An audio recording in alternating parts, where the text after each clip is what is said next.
ठीक है। अब कार्बन डाइऑक्साइड ट्रांसपोर्ट मैंने हालांकि आपको पहले बता चुका हूं, लेकिन मैं उस बात को दोबारा रिपीट कर देता हूं कि कार्बन डाइऑक्साइड का जो ट्रांसपोर्ट होता है, CO2 का जो ट्रांसपोर्ट है, वो ट्रांसपोर्ट 3 तरीके से होगा। सबसे पहला तरीका कार्बन डाइऑक्साइड ट्रांसपोर्ट का है, जिसमें 70% कार्बन डाइऑक्साइड बाइकार्बोनेट आयन की फॉर्म में ट्रांसफर होगी। उसके अलावा 20 to 25% कार्बन डाइऑक्साइड का ट्रांसफर कार्ब अमीनो हीमोग्लोबिन की फॉर्म में होगा और 7% कार्बन डाइऑक्साइड का ट्रांसफर आपका किस फॉर्म में होगा, कार्बोनिक एसिड की फॉर्म में होगा, जिसे हम लोग H2CO3 कहते हैं, जिसे हम H2CO3 कहते हैं। अब यहाँ पे दो आपको डायग्राम देखने के लिए मिल रहे हैं। ये डायग्राम वो हैं जो आपको नोट्स में दिए गए हैं। ये डायग्राम बहुत बढ़िया है, इससे आपको ये दोनों जो प्रोसेस है पूरा ये कंप्लीटली समझ में आ जाएगा। अगर आपको ये दो डायग्राम समझ में आ गए तो समझ लीजिए आपको कार्बन डाइऑक्साइड ट्रांसपोर्ट पूरा समझ में आ गया। देखिए यहाँ पे दो जगह हमारा कार्बन डाइऑक्साइड का एक्सचेंज होना है। पहला एक्सचेंज होना है बेटा आपका एल्वियोलाई और किसके बीच में, आरबीसी के बीच में, और दूसरा जो यहाँ पे एक्सचेंज होना है वो है टिश्यू के बीच में और आपका रेड ब्लड कॉर्पसल के अंदर। ठीक है, एक चीज आपको याद रखनी है, आरबीसी के अंदर एक एंजाइम बहुत ज्यादा रिचली प्रेजेंट होता है जिसे हम लोग कार्बोनिक एनहाइड्रेस कहते हैं। तो सबसे पहला काम, इस डायग्राम को हम बाद में पढ़ेंगे, पहले नंबर पे ये डायग्राम पढ़ेंगे और दूसरे नंबर पे इस डायग्राम को हमें पढ़ना है। क्यों? क्योंकि पहले तो ये देखेंगे कि कार्बन डाइऑक्साइड टिश्यू से आरबीसी में कैसे पहुंच रही है या ब्लड के अंदर कैसे पहुंचाई जा रही है। तो मेरी बात ध्यान से सुनिएगा। देखिए ये तो आप सभी को पता है, मैं बार बार रिपीट करता आ रहा हूं कि टिश्यू के अंदर रेस्पिरेशन होता है तो कार्बन डाइऑक्साइड प्रोड्यूस हो रही है, ये सभी को पता है। अब कार्बन डाइऑक्साइड क्या हुई, उस टिश्यू से डिफ्यूज करी गई और डिफ्यूज करके उसे पहुंचा दिया गया ब्लड के अंदर या ब्लड के प्लाज्मा के अंदर, और प्लाज्मा से वो कार्बन डाइऑक्साइड आरबीसी के अंदर एंटर करी। अब जब आरबीसी के अंदर ये कार्बन डाइऑक्साइड एंटर करेगी तो ये क्या करती है, कार्बन डाइऑक्साइड रिएक्ट करती है वाटर के साथ, और वाटर के साथ रिएक्ट करके in the presence of carbonic anhydrase ये फॉर्म कर लेती है बेटा कार्बोनिक एसिड को। तो पहला तो तरीका था, कार्बन डाइऑक्साइड ने वाटर के साथ मिलकर कार्बोनिक एसिड को बना लिया in the presence of carbonic anhydrase. और दूसरा काम यहाँ पे क्या होगा, ये जो कार्बन डाइऑक्साइड है ये जाएगी हीमोग्लोबिन के साथ मिलेगी और बना लेगी आपका कार्ब अमीनो हीमोग्लोबिन। अब कार्ब अमीनो हीमोग्लोबिन बन रहा है तो आपको यहाँ पे एक ऑक्सीजन मॉलिक्यूल भी दिख रहा होगा। ये ऑक्सीजन वो है जो हीमोग्लोबिन लेके आया था। अब उस ऑक्सीजन को इस हीमोग्लोबिन ने अपने से डिसोसिएट कर दिया है। और क्यों डिसोसिएट किया है, क्योंकि आपको पता होगा कुछ फैक्टर्स थे हमारे, प्रोटॉन आयन कंसंट्रेशन वाला, टेम्परेचर वाला, PCO2 PO2 सारी चीजें आपको पता होंगी, ये मैं बार बार एक्सप्लेन नहीं करूंगा। तो आप ये समझिएगा कि जब हीमोग्लोबिन ने ऑक्सीजन को डिसोसिएट किया तो ये हीमोग्लोबिन खाली हो गई। अब ये जब हीमोग्लोबिन खाली हुई तो इसने क्या किया, आपका कार्बन डाइऑक्साइड से बाइंड कर लिया, तो ये जो फॉर्म बनी ये कार्ब अमीनो हीमोग्लोबिन बन गई। तो पहला तो बन गया है ये मॉलिक्यूल जिसे मैं कार्ब अमीनो हीमोग्लोबिन कह रहा हूं। अब ये कार्ब अमीनो हीमोग्लोबिन के थ्रू हमारा ये कार्बन डाइऑक्साइड ट्रांसपोर्ट होगा, कितना 20 to 25% carb amino haemoglobin transfer कर देगी। अब दूसरा तरीका यहाँ पे क्या होगा बेटा, ये जो कार्बोनिक एसिड बना था, ये कार्बोनिक एसिड को फिर से ये एंजाइम कार्बोनिक एनहाइड्रेज स्प्लिट कर देता है दो मॉलिक्यूल में। एक बनेगा यहाँ पे बाइकार्बोनेट मॉलिक्यूल और दूसरा बनता है हमारा प्रोटॉन मॉलिक्यूल। ठीक है, अब इसमें से जो ये बाइकार्बोनेट होता है, इस बाइकार्बोनेट को वापस भेज दिया जाता है किसके अंदर, ब्लड के प्लाज्मा के अंदर। तो 70% जो ट्रांसपोर्ट होगा वो इस फॉर्म में होगा, किस फॉर्म में, बाइकार्बोनेट की फॉर्म में। और जितने बाइकार्बोनेट बाहर आएंगे, ध्यान से सुनना, इसके ऊपर बाइकार्बोनेट आयन के ऊपर कैसा चार्ज है, प्लस माइनस, माइनस है, तो नेगेटिव चार्ज है ये मॉलिक्यूल। तो जितना नेगेटिव चार्ज बाहर जाएगा उतना ही नेगेटिव चार्ज अंदर की तरफ भेजा जाएगा, ताकि यहाँ पे इलेक्ट्रोन्यूट्रलिटी को मेंटेन किया जा सके। मतलब यहाँ पे ऐसा ना हो कि बाहर की तरफ नेगेटिव चार्ज ज्यादा हो, अंदर की तरफ ज्यादा हो, दोनों तरफ बराबर रहे। उसी चीज को मेंटेन करने के लिए, उसी चीज को कहते हैं इलेक्ट्रोन्यूट्रलिटी, मतलब न्यूट्रल रखना है। तो न्यूट्रल रखने के लिए क्या किया जाएगा, उतने ही अमाउंट में क्लोराइड को अंदर भेज दिया जाएगा। और इस प्रोसेस को हम लोग कहते हैं क्लोराइड शिफ्ट। क्या कहलाता है ये? Chloride shift. मेरी बात समझ में आई? तो बाइकार्बोनेट कैसे बना ये भी आपको पता है। ये बाइकार्बोनेट बाहर भेजा गया, जितने अमाउंट में बाइकार्बोनेट बाहर भेजे गए उतनी अमाउंट में क्लोराइड आयंस को अंदर भेजा गया, और इस प्रोसेस को हमने क्या कह दिया?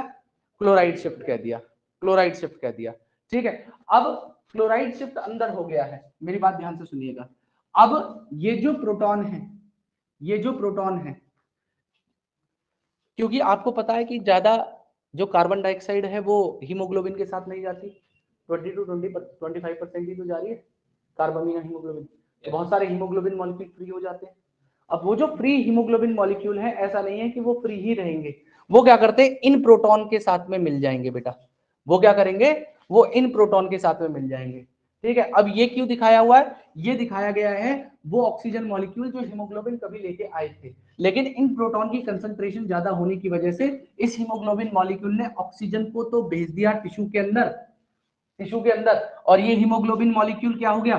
फ्री हो गया, और इससे ये वाला जो प्रोटॉन है बाइंड कर गया, ठीक है। तो इसे हम लोग कहते हैं HHB, मतलब प्रोटॉन प्लस हीमोग्लोबिन, ठीक है। इसके लिए कोई स्पेसिफिक नाम नहीं दिया गया। तो यहां तक तो आपको समझ में आ गया होगा कि ऑक्सीजन किस तरीके से टिश्यू के अंदर भेजा गया है आरबीसी से, और कार्बन डाइऑक्साइड को किस तरीके से भेजा गया है टिश्यू से आरबीसी के अंदर, और आरबीसी में किस तरीके से बाइकार्बोनेट बनाया गया और बाइकार्बोनेट को ब्लड के प्लाज्मा में डिसॉल्व करवा दिया गया है। ये बात क्लियर है। अब इसी स्टेट में ब्लड पहुंचेगा कहां? लंग्स के पास में। इसी स्टेट में जो जो सारी चीजें इसके अंदर हैं वो सब कुछ इसके पास में रहने वाला है। यहाँ पे कार्ब अमीनो हीमोग्लोबिन होने वाला है, उसके अलावा कुछ अमाउंट में कार्बोनिक एसिड होने वाला है, और ज्यादा अमाउंट में हमारा बाइकार्बोनेट आयन होने वाले हैं। अब इसी स्टेट में ब्लड पहुंच जाता है कहाँ पे? लंग्स के पास में। और लंग्स के पास में पहुंच के यही काम जो यहाँ पे टिश्यूज में हुआ था, इसी का जस्ट रिवर्स प्रोसेस होगा। अब रिवर्स प्रोसेस कैसे होगा? तो मेरी बात को ध्यान से सुनिएगा। देखिए यहाँ पे क्या होगा, अब चूंकि एल्वेलाई क्या कर रही है आपकी? ऑक्सीजन को इनहेल कर रही है, इंस्पिरेशन हो रहा है। अभी जो इंस्पिरेशन किया जा रहा है, इसमें से जो ऑक्सीजन है इसको डिफ्यूज कराया जाएगा, ठीक है। पहले वो प्लाज्मा में पहुंचेगा, प्लाज्मा से वो आरबीसी के अंदर पहुंचाया गया। अब प्लाज्मा के अंदर ये डिसॉल्व नहीं होगा, क्योंकि आपको पता है इसकी सॉल्युबिलिटी बहुत कम होती है। तो अब ये क्या करता है? ऑक्सीजन, ऑक्सीजन जैसे ही यहाँ पर पहुंचता है, ये जो हमारे प्रोटॉन्स थे हीमोग्लोबिन के साथ जुड़े हुए, अब ये प्रोटॉन उससे अलग होंगे, लेकिन कैसे अलग होंगे ये मैं बाद में बताऊंगा आपको। इस वाली बात को आप थोड़ी देर के लिए यहाँ पे रोक दीजिए। फिलहाल आप बस इतना याद रखिए कि जो हीमोग्लोबिन के साथ में ये प्रोटॉन थे, इन प्रोटॉन को अलग कर दिया गया, इन प्रोटॉन को अलग कर दिया गया। क्यों अलग कर दिया गया? क्योंकि जो बाइकार्बोनेट पहले कभी बाहर भेज दिए गए थे, वो बाइकार्बोनेट को फिर से अंदर भेजा जाएगा, और फिर से क्या होगा? जैसे यहाँ पे क्या हुआ था, जितने बाइकार्बोनेट बाहर आए थे उतने ही क्लोराइड अंदर गए थे ना। इसी तरीके से जितने बाइकार्बोनेट अंदर जाएंगे उतने ही क्लोराइड को फिर से वापस भेज दिया जाता है। इस प्रोसेस को रिवर्स क्लोराइड शिफ्ट कहते हैं। इस प्रोसेस को रिवर्स क्लोराइड शिफ्ट कह देते हैं। अब यहाँ पे क्या हुआ कि ये जो बाइकार्बोनेट अंदर पहुंचा और जो हीमोग्लोबिन से प्रोटॉन्स को डिसोसिएट किया गया, ये दोनों फिर से मिल जाएंगे, और फिर से मिलके जैसे यहाँ पे रिवर्स ये रिएक्शन हुआ था ना, बाइकार्बोनेट और ये प्रोटॉन बने थे कार्बोनिक एसिड को तोड़ के, इसी तरीके से यहाँ पे क्या होगा, ये जो आपका बाइकार्बोनेट है उसके साथ में वो प्रोटॉन जो कभी इस फॉर्म में आया था, मेरी बात समझिएगा, वो प्रोटॉन अब इस बाइकार्बोनेट के साथ जुड़ेगा और ये रिएक्शन उल्टा हो जाएगा। मतलब क्या है, ये दोनों फिर से मिलके कार्बोनिक एसिड को बना लेंगे। अब कार्बोनिक एसिड जैसे पहले बना था वापस ये टूटेगा, मतलब आप इसी रिएक्शन को उल्टा कर दीजिए, फिर से क्या बन जाएगा, वाटर और कार्बन डाइऑक्साइड बन जाएगा। और ध्यान से सुनिएगा, ये जो कार्बन डाइऑक्साइड है बनने के बाद में डिफ्यूज कर दी जाएगी कहां पे, एल्विलाई के अंदर, डिफ्यूज कर दी जाएगी एल्विलाई के अंदर। और दूसरी बात यह है कि जो कार्ब अमीनो हीमोग्लोबिन की फॉर्म में आया था कार्बन डाइऑक्साइड, वो फिर से हीमोग्लोबिन से डिसोसिएट होगा, और डिसोसिएट होने के बाद में ये कार्बन डाइऑक्साइड फिर से उधर इस तरफ ट्रांसफर कर दिया जाएगा। क्लियर हो रही है मेरी बात सभी को? ठीक है, तो इस तरीके से यहाँ पे ट्रांसपोर्ट होगा, और ये जो प्रोटॉन के साथ में पहले कभी हीमोग्लोबिन लगी हुई थी, वो हीमोग्लोबिन अब फ्री होगी और ऑक्सीजन के साथ में बाइंड कर लेगी। अब ऑक्सीजन के साथ में हीमोग्लोबिन कब बाइंड करता है वो फैक्टर भी आपको पता है। PO2 हाई होना चाहिए, PCO2 लो होना चाहिए, प्रोटॉन आयन कंसंट्रेशन कम होना चाहिए, लो होना चाहिए, और टेम्परेचर भी कम होना चाहिए।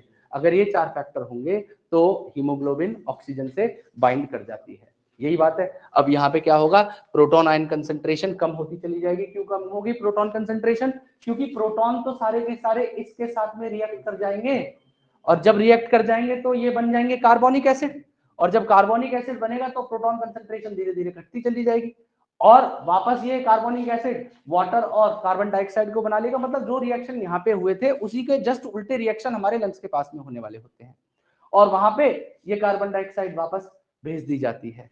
क्लियर हो रही है मेरी बात? तो ये पूरा प्रोसेस था जो आपका दो जगह पे किया गया, सबसे पहला काम यहाँ पे हुआ है किसके किसके बीच में, टिश्यू के बीच में और आरबीसी के बीच में, और दूसरा यहाँ पे काम हुआ है किसके किसके बीच में, किसके बीच में, एल्वियोलाई और आरबीसी के बीच में। ठीक है जी, तो ये दो प्रोसेस होते हैं। अब आपको क्या करना है, आपको करना क्या है मैं बता दे रहा हूं। आपको इन दोनों डायग्राम को अभी ड्रॉ करना है, और मैं इन तीनों पॉइंट्स को मैं लिखवा रहा हूं। ठीक है, आप जल्दी से इन दोनों डायग्राम्स को बना लीजिए, और फिर उसके बाद में मैं एक टॉपिक पढ़ाऊंगा, रेस्पिरेटरी वॉल्यूम एंड कैपेसिटीज। हाँ, सेकंड वाले को पहले बनाएंगे, इसको आप पहले बनाएंगे, और इस वाले डायग्राम को आप बाद में बनाएंगे। है जी बेटा, ये ब्लैक ब्लैक इरेज कर दूं, ये लीजिए। अब फिर से मैं लिख दे रहा हूं, ये पहला, ये दूसरा। ठीक है, इसकी जो हेडिंग है ये आपको दिख नहीं रही होगी। ठीक है, ये हेडिंग आपको ये बना